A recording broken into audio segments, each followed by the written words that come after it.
Halo teman-teman, selamat datang kembali di layar Apologetika, ruang dekonstruksi teologis di mana dogma yang diglorifikasi bertekuk lutut di hadapan lembaran data dan teks primer yang dibaca secara jujur. Kali ini, kita kembali menyaksikan pementasan komedi teologis yang memprihatinkan sekaligus menggelikan dari para pembela dogma. Ketika seorang penganut agama memberanikan diri naik ke atas panggung debat, yang kita harapkan adalah kedalaman literatur, ketajaman hermeneutika akademis, atau setidaknya konsistensi berpikir berbasis naskah. Namun, apa yang selalu kita dapatkan? Kelumpuhan nalar massal, amnesia terhadap ayat kitab sucinya sendiri, serta pelarian logika yang sangat menyedihkan. Coba Anda renungkan sebuah pertanyaan mendasar ini. Mengapa orang-orang yang mengklaim diri sebagai pembela kebenaran mutlak mendadak gagap, panik, dan kehilangan arah hanya karena disodorkan satu pertanyaan paling sederhana? Dalam kajian epistemologi agama, fenomena ini dikenal sebagai cognitive dissonance dan blind obedience, sebuah kondisi psikologis di mana seseorang mengalami kehancuran logika saat dogma yang diyakininya selama bertahun-tahun menghantam tembok teks tekstual. Secara epistemologis, mengapa Anda begitu yakin sedang menyembah Tuhan jika naskah hukum yang Anda patuhi hari ini ternyata bukan firman-Nya, melainkan fatwa manusia? Secara metodologis, bagaimana Anda bisa membedakan mana kehendak ilahi dan mana propaganda kasta penceramah jika Anda sendiri diharamkan untuk memverifikasi teks suci Anda? Dan secara logis, apakah kebenaran yang sejati membutuhkan kebohongan dan pelarian argumen hanya demi mempertahankan eksistensinya? Di video kali ini, Edis TV akan membongkar secara telanjang kebangkrutan epistemologis dari para pembela dogma tradisi, mulai dari tingkah konyol memperdebatkan asal-usul gelar ustaz, membenarkan ajaran dusta yang mengangkangi ayat kebenaran, membongkar mitos absurd bahwa Al-Quran sudah mencatat seluruh rincian Injil, hingga puncaknya pengakuan jujur dari dalam mereka sendiri bahwa ajaran minum kencing onta adalah bentuk penyesatan. Persiapkan akal sehat Anda, buka pikiran Anda, karena kali ini Edis TV akan merobohkan seluruh benteng kebodohan dogmatis hingga ke akar-akarnya. Selamat menyaksikan. Bang, perkenalkan diri Anda, kemudian agama Anda, kemudian apa yang mau Anda kupas malam hari ini. Silakan. Halo, selamat malam. Nama saya Bang Jok, silakan. agama Islam. Oh, Islam. Silakan Bang, apa yang mau Anda utarakan? Silakan. Kami Kristen. Astaga. Bang, masa Anda pura-pura nggak tahu? Tanya Iya, Islam kan? atau Kristen gimana? Nama saya Al-Ustadz Edis TV Al-Kristeni Al-Amriki. Gimana sih? Orang udah pada tahu kok, kamu pura-pura nggak tahu. Silakan. Apa yang mau Anda bahas? Sebentar, saya ganti dulu aja. Sebentar. Saya ganti dulu ini temanya ya, biar enak. Bentar. Tausiah ya, tausiah, Tausiah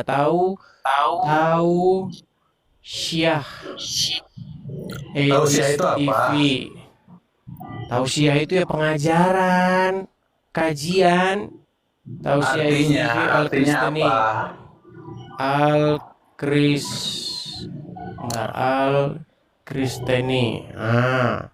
Tausiah Edis TV Al-Kristeni. Oke. Silakan. Apa gerangan Anda naik kemari? Baik. Tadi pertanyaan Anda begini, siapa? Kamu mampu nggak? Bukan, tadi pertanyaan Anda, siapa yang memberi Anda gelar Ustadz? Betul? Yoi. Yang memberi gelar Ustadz itu seorang penonton muslim yang datang ke sini yang jujur dia. Dia datang ke sini, dia bilang kamu betul-betul hebat, luar biasa, kamu digelari Ustadz. Bukan dari saya. Jujur dan penjilat itu beda dikit. Jujur, maksudnya penjilat siapa? Yang berikan kau gelar ustaz itu orang jujur atau penjilat? Orang jujur, dia Islam, dia Jujur datang ke menurut sini. kau. Ah, ya udah kamu nggak tahu itu lah. Udah apa aja? Kamu aja. Materimu aja silakan. Daripada nanti Begitu kemana-mana, aja. silakan. Apa materimu? Kita debat saja. Silakan. Kalau kamu sanggup. Kamu sanggup gak kira-kira? Ya silakan. Udah dikasih kesempatan loh kamu itu. Kesempatan loh kamu itu.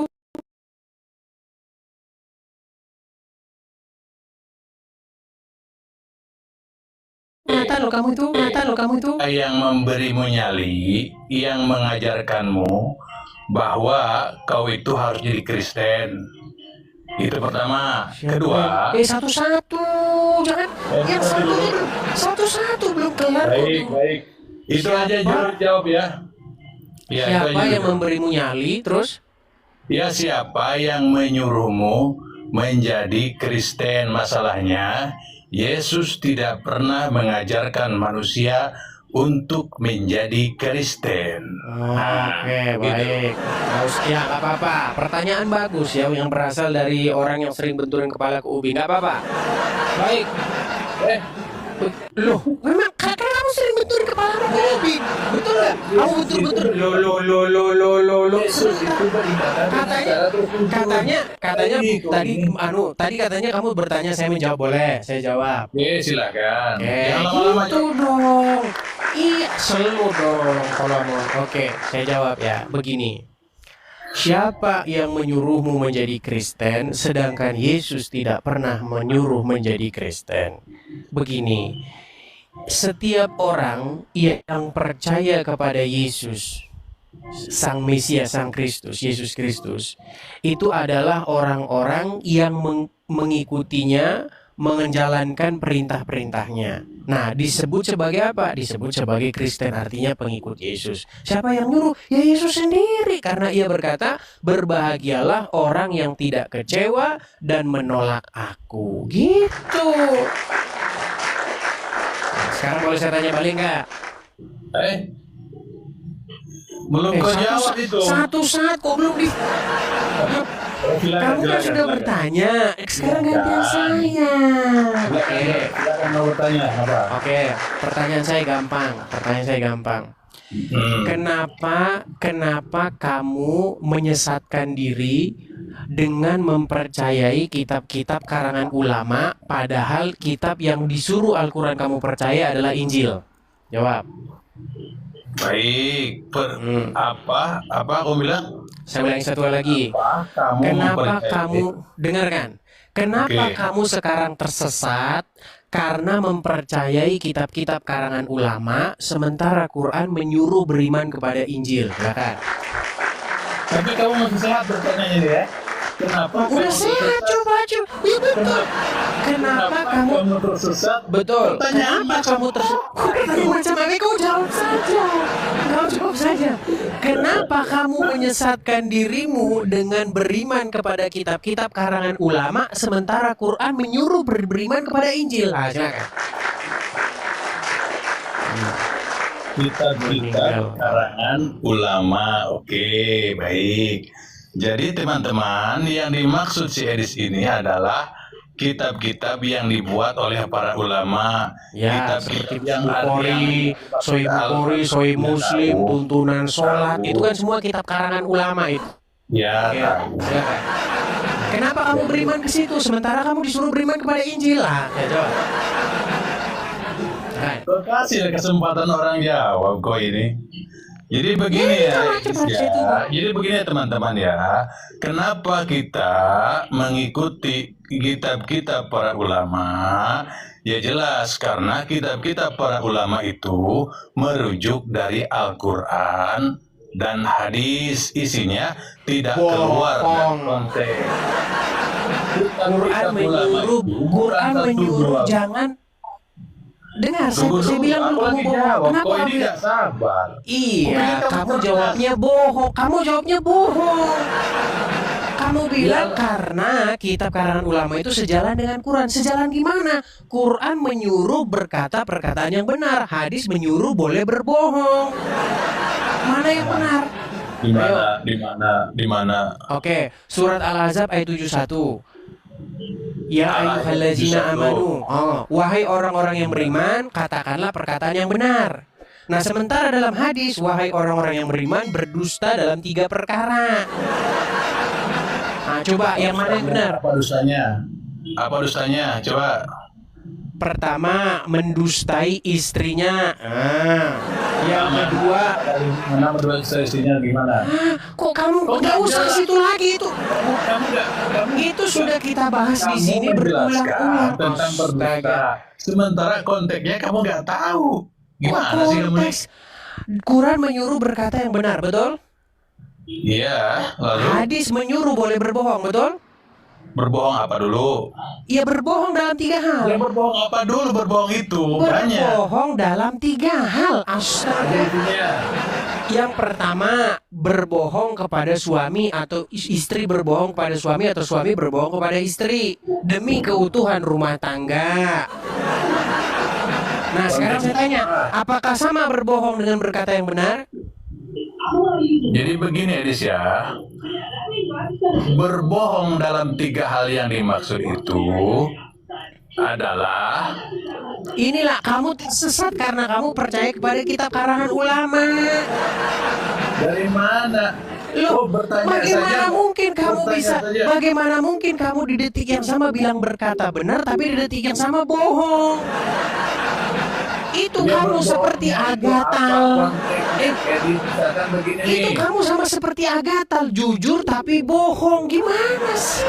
Edis, Jujur tapi bohong. Coba sekarang saya tanya, apakah sama berkata yang benar dengan berdusta? baik, kita jawab dulu ya secara komprehensif ya. Jadi saudara-saudara, berbohong dalam 3 hal ini mari kita komparasi. Mari kita komparasikan semuanya ya. 1, misalkan begini Edis. Berbohong dalam 3 hal itu apa Bang Jok? Berbohong dalam 3 hal itu seperti menjaga keharmonisan. Apa salahnya menjaga keharmonisan Edis? Oke, apakah sama berbohong dengan jujur? Apa salahnya menjaga keharmonisan? Ya sudah. Apakah sama berdusta dengan mengatakan yang benar? Ya, beda. Ya beda. Tapi tujuannya apa? Yang disuruh berkata yang benar atau berbohong? Sekarang begini Edis. Ah. Kalau misalkan Udah kau tidur di bawah sana ya, tidur di bawah sana, tidur. Saudara-saudara, kaum muslimin wal muslimat dimanapun kalian berada, kalian telah disesatkan oleh kitab-kitab karangan ulama. Mengapa kalian disesatkan? Buktinya kalian bilang jujur itu bohong. Gimana? Coba, kamu bisa nggak mikir pakai akal sehatmu? Quran Surat Al-Ahzab ayat 70. Ya ayyuhallazina amanu, wahai orang-orang yang beriman, katakanlah perkataan yang benar. Tapi di dalam kitab karangan ulama, wahai orang-orang yang beriman, boleh kau berdusta. Gimana sih? Kamu tidak mungkin bisa memilih 2 hal yang saling bertolak belakang. Astaga. Inilah akibat kalian senang mengikuti kitab-kitab karangan ulama, sementara Quran menyuruh apa? Beriman kepada Injil. Mengapa kamu mengeraskan hati kamu? Jangan mengeraskan hatimu. Ini Al-Ustadz sedang memberitakan kebenaran. Wow, berat ini saudara-saudara ya. Kita kasih naik yang berikutnya. Ada seorang hamba. Ya, silakan. Orang hamba.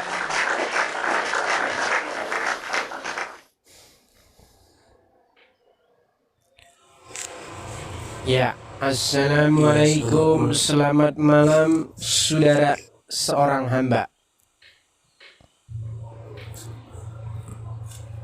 Halo? Ya, halo. Ya, silakan Bang, nyalakan kamera Anda. Mari kita berdiskusi dengan baik. Ya. Oh, Bang, jangan kena lampu, Bang, silau. Lampu di belakang itu loh, Bang. Coba, nah gitu. Aduh. Bang, cahayanya ke muka abang, jangan ke muka saya, Bang. Silakan, Bang, perkenalkan dirimu. Anda, nama, kemudian agama, silakan. Ya, saya Muslim. Oke, nama? Nama saya itu tuh ada tuh. Ya udah, nggak apa-apa. Silakan, apa yang mau Anda utarakan? Mengapa umat Islam berbondong-bondong menyesatkan dirinya dengan beriman kepada kitab karangan ulama, sementara Quran menyuruh beriman kepada Injil? Silakan.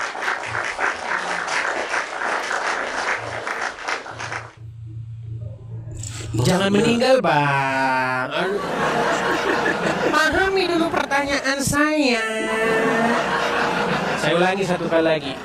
Mengapa kaum muslimin wal muslimat ramai-ramai menyesatkan diri mereka dengan beriman kepada kitab karangan ulama, sementara Quran menyuruh beriman kepada Injil? Silakan. Injil yang mana dulu, Bang? Injil yang mana dulu? Injil yang disebutkan di dalam Quran, yang di dalamnya terdapat petunjuk dan cahaya, petunjuk bagi orang-orang yang bertakwa. Ya kan? Emang Injilnya masih ada, Bang? Injilnya masih ada nggak? Jadi kalian lebih senang menyesatkan diri. Loh, gimana? Oke, jadi karena Injil tidak ada lagi, maka kamu menyesatkan dirimu gitu.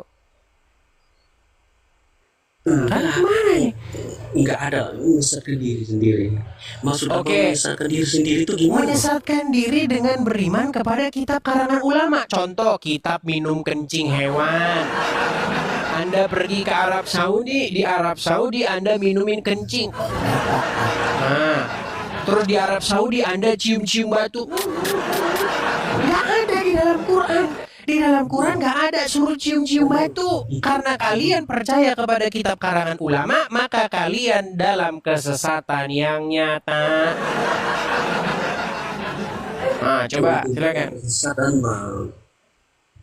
Ibarat di kitab Abang juga, di kitab itu meminum racun itu tidak apa. Jangan lari dulu kemana-mana, Pak. Jangan kemana-mana dulu. Fokus dulu. Gini loh, kalau kita berdiskusi, kalau kita berdiskusi, janganlah kita itu lompat dari tema yang satu ke tema yang lain. Begini, Quran menyuruh beriman kepada kitab Injil atau tidak? Iya, iya. Oke, terus yang kau imani kitab Injil apa kitab karangan ulama? Ya Injil yang mana dulu? Injil udah nggak ada. Jangan ngomong Injil yang mana dulu. Terserah mau Injil yang mana. Yang kau imani sekarang itu Injil atau kitab karangan ulama? Ya Al-Quran lah, Bang. Masa mau Injil? Oke, Quran menyuruh beriman kepada Injil nggak? Iya, betul. Oke, nah kalau begitu kenapa kamu berimannya kepada kitab karangan ulama? Silakan. Karangan ulama, Quran karangan ulama, Bang. Bukan Quran yang kau imani itu kitab karangan ulama. Contoh, kita pergi ke Arab minum kencing. Gimana sih? Sekarang saya tanya, ada nggak orang Islam berbondong-bondong pergi ke Arab minumin air kencing? Ya itu bukan karangan ulama, Bang. Kok bukan karangan ulama? Terus karangan siapa? Astaga. Sekarang saya tanya sama kamu, siapa yang menulis buku Sahih Muslim, Sahih Bukhari dan seterusnya? Kitab kuning, kitab fikih yang bikin siapa? Ya para ulama yang dulu, ya pakar Islam yang dulu. Itu makanya saya bilang kamu mengimani kitab karangan ulama. Sementara kitab yang diturunkan oleh Tuhan itu adalah kitab Injil. Kenapa kalian begitu lamban berpikir? Sungguh kalian berada di dalam kenekatan yang nyata. Abang, boleh saya tanya nggak, Bang? Silakan. Abang gantian Ya silakan. Kamu sudah mengakui kau tersesat. Ya, silakan. Silakan. Silakan. tidak masalah. Abang, orang-orang Kristen kan kebanyakan Yesus itu adalah Tuhan kan bang, kecuali Bang Edis. Kebanyakan. Bang Edis. Kebanyakan. Semua orang Kristen mengakui Yesus itu adalah Tuhannya, termasuk saya. Nah, kamu mengimani Muhammad itu Ya. Tuhanmu, majikanmu, makanya kau Yesus ikuti, itu- kau taati. Bang, kami orang Kristen Tuhan Saya kami lelet, Bang. Yesus, kamu Tuhan kamu, orang Islam Tuhan kamu Muhammad. Kurang bagaimana? Dengar nggak dia? Teman-teman nge-lag atau bagaimana? Nah sekarang saya tanya, saya yang ngelik apa abang ini? Nggak ada yang nge-lag. Anda kedengaran jelas kok. Silakan. Bagus nggak ini? Kedengaran nggak? Bagus, jelas. Silakan.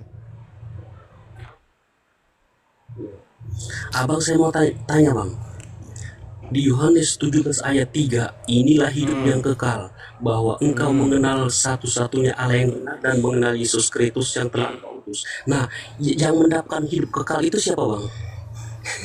Yang percaya, Itu siapa yang mengenal mengenal satu-satunya Allah yang benar dan yang mengenal yang diutusnya yaitu Yesus.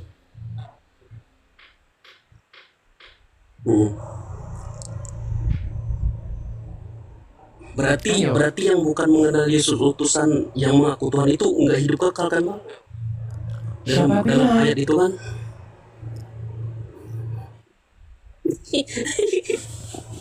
Baca lagi bang, baca lagi. Inilah hidup yang kekal. Inilah hidup yang Bahwa kekal engkau mengenal itu, satu-satunya Allah yaitu yang mereka mengenal engkau satu-satunya Allah yang benar dan mengenal Yesus Kristus yang telah engkau utus. Itu. Wah, ketawa Yesus Tuhan gimana? nggak dapat hidup yang kekal. Kok yang mengenal? Ya, Yesus diutus oleh Tuhan, Yesus diutus oleh Tuhan Bapa di surga. Sama seperti kamu, Tuhan yang Allah mengutus Tuhanmu yang Muhammad. Gimana? Bang, sebentar bang. Berarti yang tidak mengenal Yesus sebagai utusan dan cuman mengenal Yesus sebagai Tuhan itu berarti tidak mendapat hidup kekal kan bang? Ya iya seperti kamu.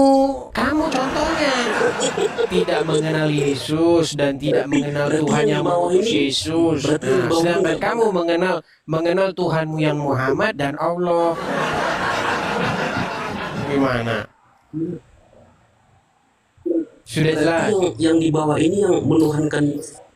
Berarti yang di bawah ini yang cuman menuhankan, bukan bilang Nggak utusan atau enggak? nyambung. Ya kau tidur di bawah sana. Kau nggak nyambung yang diomongin apa? Tidur dulu kau di bawah sana. Nggak nyambung kau yang diomongin apa? Silakan yang berikutnya. Ayo. Kita kasih naik ada Adang. Ya silakan saudara.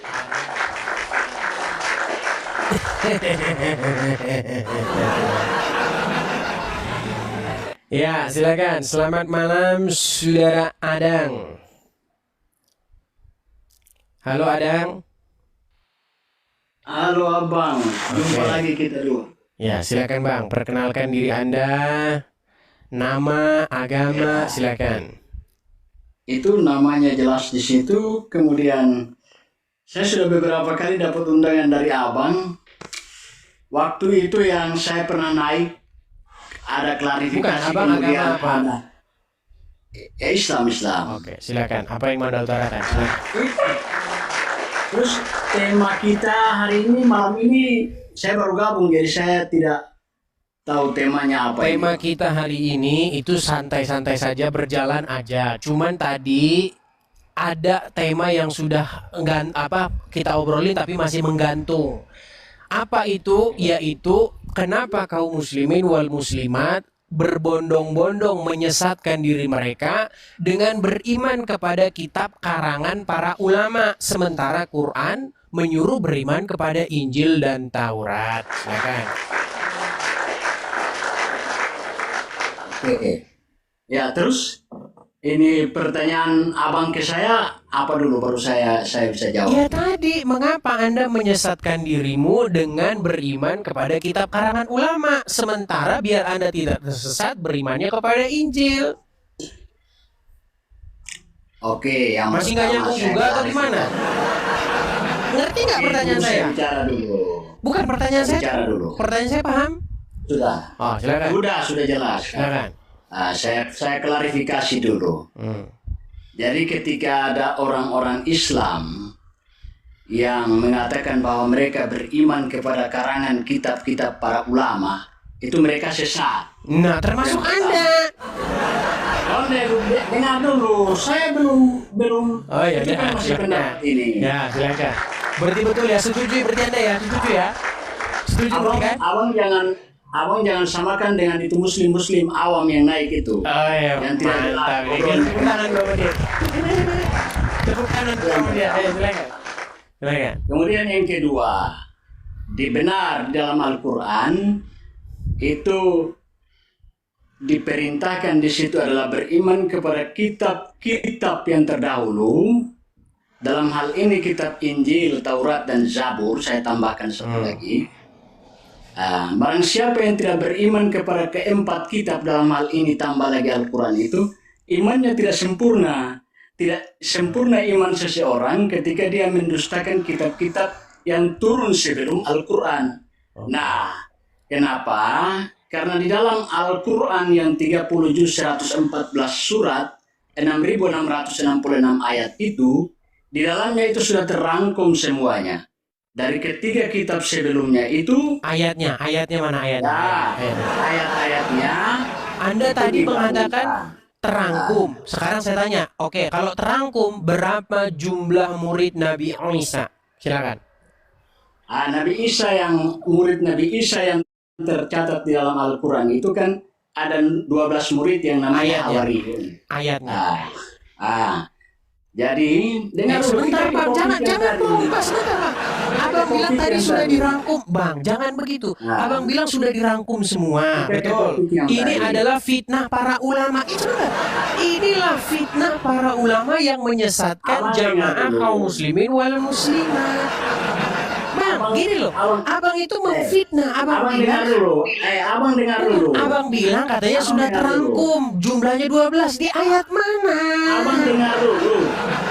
Abang dengar dulu. Silakan. Kebiasaan abang itu ketika orang yang naik itu yang tidak paham agama sebenarnya, lalu mereka masih ngomong, abang kasih pertanyaan dan Ya, pertanyaan silakan. terus. Akhirnya pada bingung. Silakan. Saya di sini saya tidak ajak abang itu untuk berdebat ayat atau apa, tidak. Saya mau kasih 3 hal. Yang pertama tadi saya sudah sampaikan. Yang kedua, barusan saya ikuti pas buka, ada di situ bilang orang Islam ramai-ramai pergi ke Makkah minum air kencing onta, begitu ya. Kan betul ada nggak seperti itu? Dengar itu dengar saya sampaikan, saya klarifikasi dulu. Itu sebenarnya itu adalah kisah di zaman lalu yang tidak bisa kita terapkan hari ini. Berarti tersesat. Yang jelas air kencing onta itu dalam beberapa pendapat para ulama yang sahih ya, ulama yang benar ya, bukan ulama zaman sekarang yang viral-viral itu ya. Ulama yang benar itu sebenarnya itu adalah haram ketika kecuali dalam keadaan darurat dan di tempat itu tidak ada rumah sakit dan tidak ada obat. Tetapi saat ini itu hal tidak bisa diterapkan. Jadi ketika ada ulama yang memerintahkan minum air kencing onta itu tidak benar. Nah, berarti betul kata saya. Banyak kaum muslimin wal muslimat disesatkan oleh para ulamanya. Ya, Betul. itu sudah. Iya. Sudah. Sekarang yang ketiga, Thank you, Bang PG. Makasih, Bang. Yang ketiga, saya sarankan tuh saya lebih senang ketika baik Abang Edis, kemudian Juma, dan yang lain-lain beberapa apologet itu, baik dari Islam maupun Kristen itu, kalian jangan menyesatkan membuat kaum awam itu bingung. Kalian bertemu, berdebat, kami lihat mana yang ini kami ambil ilmunya. Tapi ketika kasihan juga dari Juma juga sama, Abang juga sama, Baik. Kalian kan sama-sama itu Sudah sebenarnya. waktunya bisa saya menginginkan tanggapi? itu. Sudah bisa waktunya saya Sudah tanggapi? cukup. Baik, ku tanggapi Sudah ya. cukup. Baik. Tapi ingat, saya tidak mau Ku jawab tanggapi lagi dulu, pertanyaan. Bang. Sebentar. Begini, Oke, baik. saya itu sudah. Yang pertama, Anda telah membuat 3 kesesatan utama. Ya. Kesesatan yang pertama, Anda bilang begini, Bang jangan merokok, Bang nanti abang kena ban. Jangan. Maka kena kan? Kena kan?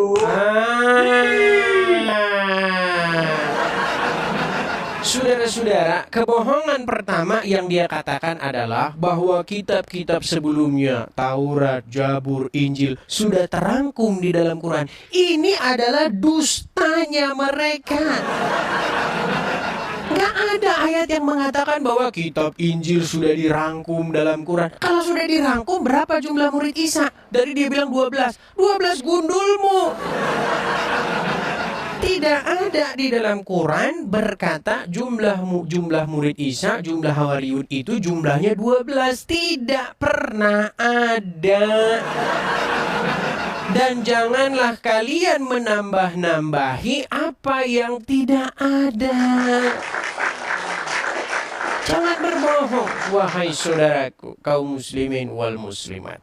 Ya, saya sebagai orang yang telah mempelajari Quran, yang sudah mendalami agama Islam, mengerti betul bahwa Quran menyuruh kalian beriman kepada Injil, beriman kepada Taurat.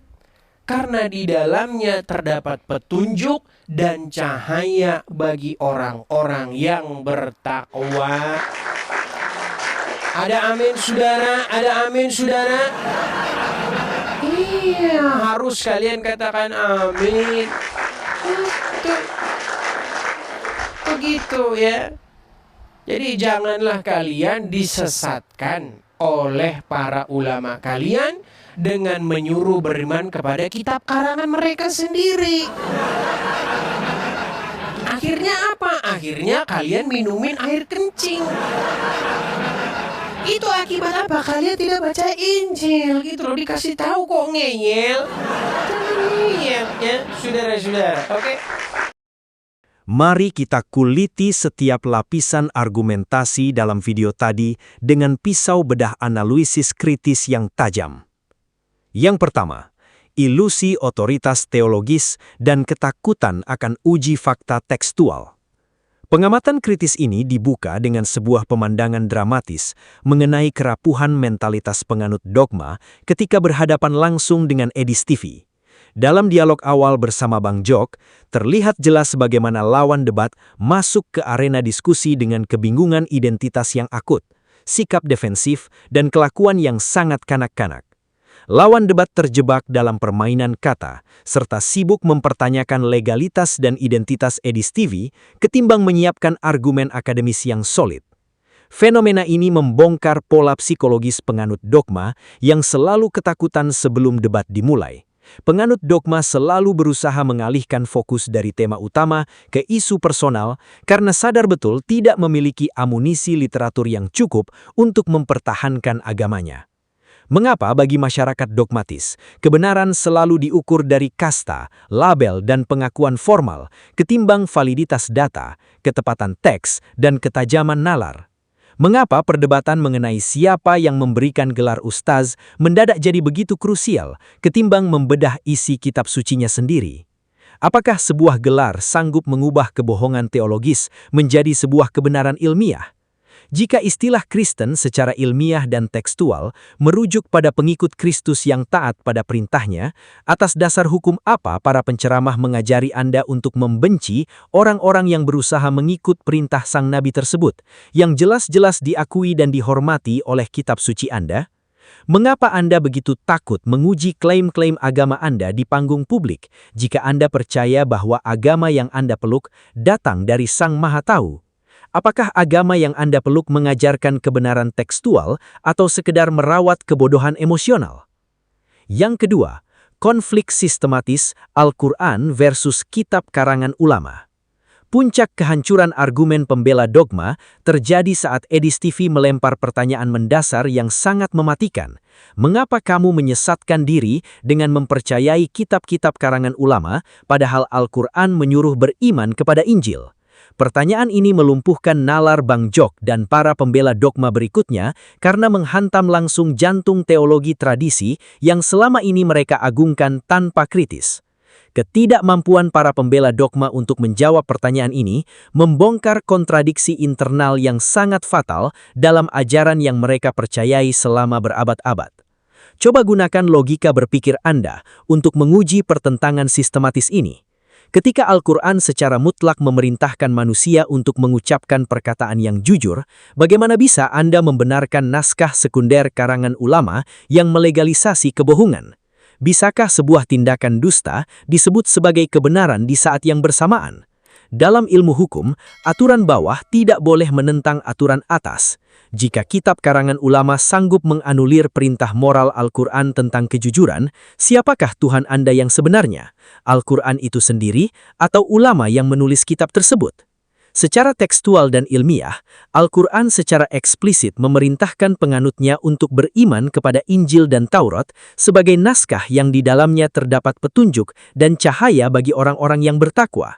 Jika Al-Quran sendiri tidak pernah melarang Anda membaca Injil, mengapa Anda lebih mematuhi doktrin ulama yang melarangnya?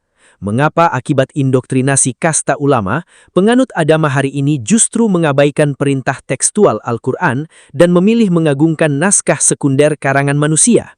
Apakah Anda sadar bahwa dengan menolak Injil yang diperintahkan oleh Al-Quran, Anda sebenarnya sedang membangkang kepada Al-Quran itu sendiri? Yang ketiga, doktrin kencing onta dan fantasi, Quran sudah merangkum semua.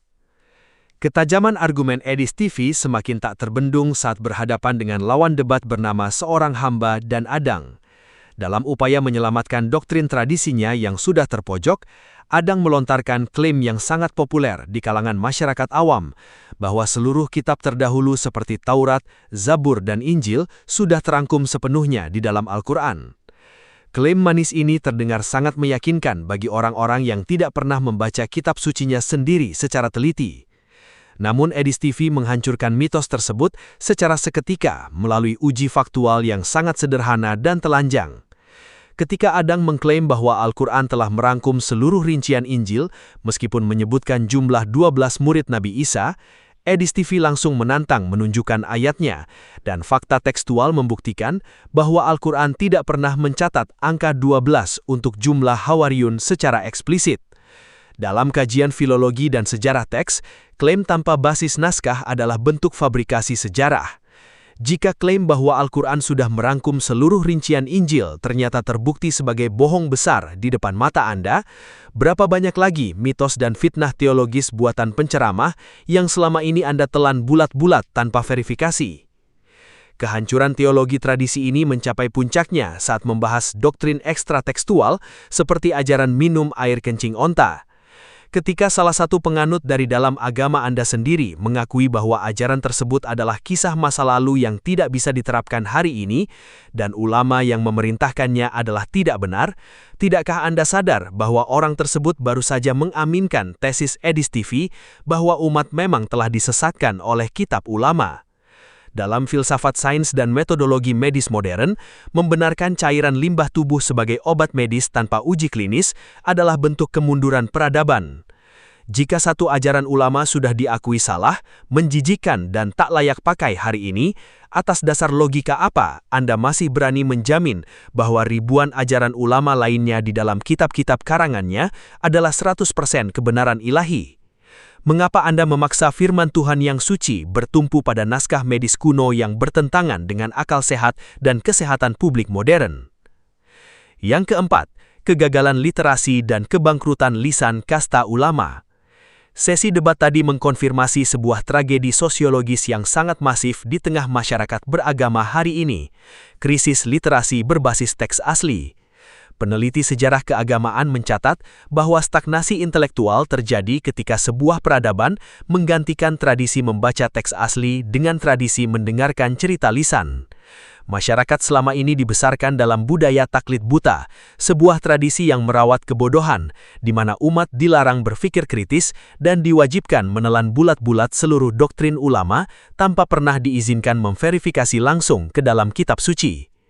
Ketika Edis TV membacakan terjemahan Al-Quran secara jujur dan menarik garis konsistensi nalar yang tegas, para pembela dogma mendadak panik karena seluruh hafalan dan slogan mimbar mereka runtuh tak berbekas. Mengapa para pembela agama mendadak marah, histeris, dan panik justru ketika ada orang yang membacakan arti dan terjemahan kitab suci mereka sendiri secara jujur? Apakah Anda tidak merasa heran melihat orang-orang yang membanggakan diri telah menghatamkan kitab suci berpuluh-puluh kali, namun kaget setengah mati saat dibacakan arti dari ayat yang mereka eja setiap hari? Mengapa sistem pendidikan tradisi Anda sangat takut jika umat mulai menggunakan akal sehat dan membaca naskah sejarah secara mandiri? Mengapa mereka harus lari dari tema pembicaraan, memotong percakapan, dan melarang penggunaan akal sehat saat argumen mereka bangkrut di hadapan data sejarah? Kebangkrutan lisan dari para pembela dogma ini membuktikan bahwa tradisi mengeja tanpa memahami arti yang diajarkan oleh kasta ulama hanyalah sebuah alat kekuasaan untuk memastikan umat tetap berada dalam keterbelakangan intelektual agar otoritas teologis para penceramah tidak pernah dipertanyakan. Perdebatan tadi menjadi monumen pembuktian betapa parah dan mengerikan kebangkrutan intelektual yang melanda penganut dogma hari ini. Ketika Al-Quran secara tegas menyuruh beriman kepada Injil dan Taurat sebagai kitab yang memuat petunjuk dan cahaya, para apologet Muslim justru sibuk mengarang alasan untuk menolaknya. Ketika ditantang menunjukkan bukti tekstual bahwa Injil sudah dirangkum atau dihapuskan, mereka gagal total dan melantur membawa dogma-dogma karangan manusia yang bahkan diakui sendiri membingungkan dan tidak relevan. Renungkanlah, wahai penonton yang masih menggunakan akal sehatnya. Apakah Anda akan terus menggantungkan keimanan dan keselamatan jiwa Anda kepada doktrin-doktrin lisan yang terbukti saling bertabrakan dan tidak memiliki basis data ilmiah? Sampai kapan Anda rela dibodohi oleh tradisi hafalan tanpa arti yang membuat bangsa ini terus tertinggal dalam peradaban berpikir? Di hari ketika Anda berani membuka mata, membaca terjemahan kitab suci Anda sendiri, dan menggunakan akal sehat pemberian Tuhan, tidakkah Anda sadar bahwa seluruh dogma buatan ulama itu langsung kehilangan kesaktiannya? Kebangkrutan argumen yang kita saksikan bersama dalam video tadi adalah bukti tak terbantahkan bahwa keyakinan mayoritas masyarakat hari ini tidak berdiri di atas firman Tuhan yang murni, melainkan di atas tradisi lisan, hafalan kaku, dan manipulasi kasta ulama yang takut kehilangan otoritasnya. Edis TV tidak hadir untuk membuai Anda dengan dongeng penenang jiwa, melainkan untuk membakar kesadaran akal sehat Anda melalui pembuktian literatur yang telanjang dan tanpa kompromi. Keputusan kini berada penuh di tangan Anda sendiri. Apakah Anda ingin terus menjadi pengikut buta yang nyaman dibodohi oleh doktrin karangan manusia, atau Anda berani mengambil langkah intelektual paling terhormat, yaitu memerdekakan pikiran Anda dan berdiri tegap di atas kedaulatan akal sehat? Buka kitab suci Anda, baca artinya secara jujur, buang doktrin-doktrin palsu ke keranjang sampah sejarah, dan berdirilah sebagai manusia merdeka yang berani berpikir. Sekian dulu video kali ini. Terima kasih telah menyaksikannya hingga akhir. Jangan lupa like, komen, dan share video ini. Sampai jumpa lagi di video berikutnya.